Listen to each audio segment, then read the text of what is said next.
Yo, how's it going, boys? Welcome back to a brand new video. So today I am very tired today, yeah, but we're gonna make this video anyway because this is important. So if you guys didn't know, most people have gotten their recalibration button ready. So my recommendation for you is to not press it at all. If you want to know the short version of the guide, you can basically watch the first 30 seconds of the video, and I'm just gonna tell you straight up, don't recalibrate at all. Don't fucking do it. Because the only thing that you're gonna get out of recalibrating is depression and losing around like 200 to 300 MMR. So a lot of people have done it now, and what the result was that the people who all did it lost MMR. So someone was like 3k, they dropped down to like 2.5, 2.4. There was someone who recalibrated at 9k MMR, and then he dropped down. No, like he calibrated at like 9.6k or something. He calibrated to 9k. He won like 6 out of the 10 games, so he was like 6-4.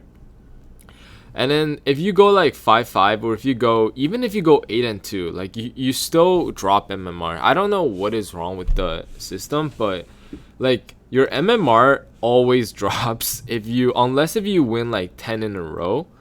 I have not seen anyone who did that so far. Maybe someone has, I just don't know about it. Probably a smurf, but people win 10 in a row, and then that's actually technically impossible because Valve matching system will literally match you with the worst possible players on the 10th game.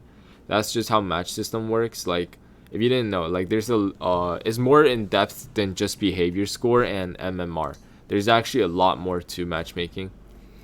So that's also why it takes so long. What else was I trying to say? So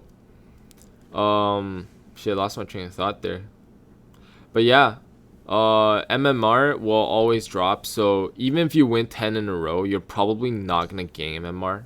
So this is like kind of redundant button. I don't know why anyone would want to do this. Maybe they're just unhappy of where they are at right now. Personally, I'm not going to recalibrate until I have enough reason to, which will probably be not. Like, it's just a special feeling, right? You're like, oh, I'm gonna reset my rank, but no, you actually don't really reset your rank. It's not like you're a Crusader, you recalibrate, you're gonna get to Ancient. Okay, that's impossible. You're either gonna go to Archon or Guardian, or just stay in Crusader. That is 100% guaranteed. Like, in 10 games, they do count a little bit more, but they're not gonna drastically boost your MMR by over like 500, or like it will drop you by 500. It will not boost you for more than like 500. So that's not like an actual fact. That's like a range. So you might get boosted a little bit higher, might get boosted a little bit lower, but I don't recommend doing it. What else is there?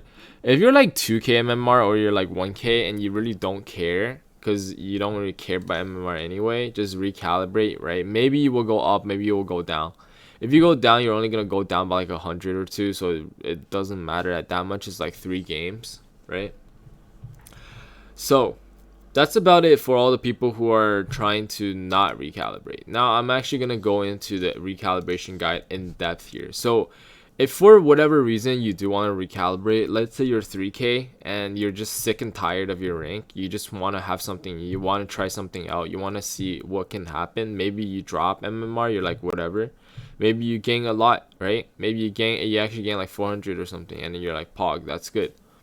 So I'm gonna tell you how to maximize that. Well, the first thing you want to understand is that before you press that, you want to make sure your behavior score is in check, which obviously mine is not.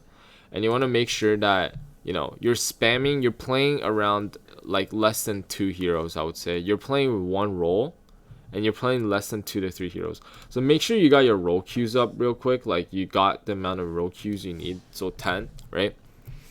And then get 2 heroes preferably. So here's the thing, right? Besides just winning the game, whatever role you pick actually matters, and it matters to how much stats you have. So let's say you're playing carry, then your farming needs to be a high score. Your versatility, I don't know how much this matters, I'm not sure, but I think it matters the least out of everything. Pretty sure. Your pushing matters, your fighting matters, and if you're playing support, your supporting matters. So, if you're a very OG player, you can play like 5 heroes or 6. Your versatility is going to be good in those 10 games, so like by all means go for that. But in my opinion, is probably play heroes like Alchemist. Sven is probably Alchemist is pretty niche. Sven is a go-to, right? No brainer, best hero of the patch, and just overall very good. And the reason why he's so good is because one, he deals a shit ton of damage. Two, he has great pushing tower potential, and three, which is probably the most important one, is that he farms crazy fucking fast. His GPM is gonna be super high, so your stats are gonna look good, and he's gonna get a shit ton of kills too, just for the nature of the hero. So you're going to get a good score, right? And that's very important. If you want a high GPM, high XP, high last hit, high everything, these things all count for like your thing. There's also some other niche things, but like, you know, you can't make it perfect. So I'm just trying to maximize it for you. Sometimes you're playing support, your stats is really, really good. Like, let's say you're warding all the time, you're participating in fights, you're doing everything, you're healing a lot, like because maybe you're a support player, right? You play like fucking I don't know, some like CM or something like that. So, or Oracle, you know, something that heals, that disables, that do stuff. Like, damage is not as important for supports as it is for carries. If you're doing your job perfectly and your score is pretty good, like you have a good KDA and everything, even if your team feeds and you lose the game, I don't think it actually affects it that much. You're probably still gonna stay the same or even go up maybe, because the reality is like the recalibration is different from just gaining 30 MMR, right? Like winning sometimes and losing gaining 30 MMR is not the best way to show how your rank is and how you're doing and stuff like that, because you know you could be feeding the whole game and still win and you gain 30 MMR. You could be trying your ass off and like destroying everyone, but your teammates is like mentally ill and you lose anyway. But in this case, they try to balance it out. But Sven is good. Spectre is also good. Heroes that are very good at just meta and just pretty good. Spectre is pretty good, I think. Drow is good. Basically like anything that farms really fast and can do a lot of pushing tower damage and fighting and gets a lot of kills, right? You probably, you know, anti-mage could be reasonable. You don't want to be playing the heroes like Jug. Like Jug is kind of your, I mean, Jug is fine, but he's just not as good as this patch. You know what I mean? Like he's kind of like meh. He's kind of like a jack of all trades in a way. I'll say Sven is a better pick this patch. But yeah, for supports, you know, just the OG stuff. Warlock is very good. High damage support hero. High healing. High everything basically. Good stats. Lion is probably like the shittier ones. Like you're not gonna be doing a lot of anything. You're not healing at all or anything like that. Veno might be good. Oracle is good. As I said, Oracle is good. Stuff like that. But yeah, that's around the heroes you want to be picking, guys. And mid heroes, you know, mid heroes are generally all okay. Quap is okay, you know, Storm, all these heroes are fine. But yeah, if you guys enjoyed the video, please drop a like. And, you know, as always, subscribe to the channel if you haven't already.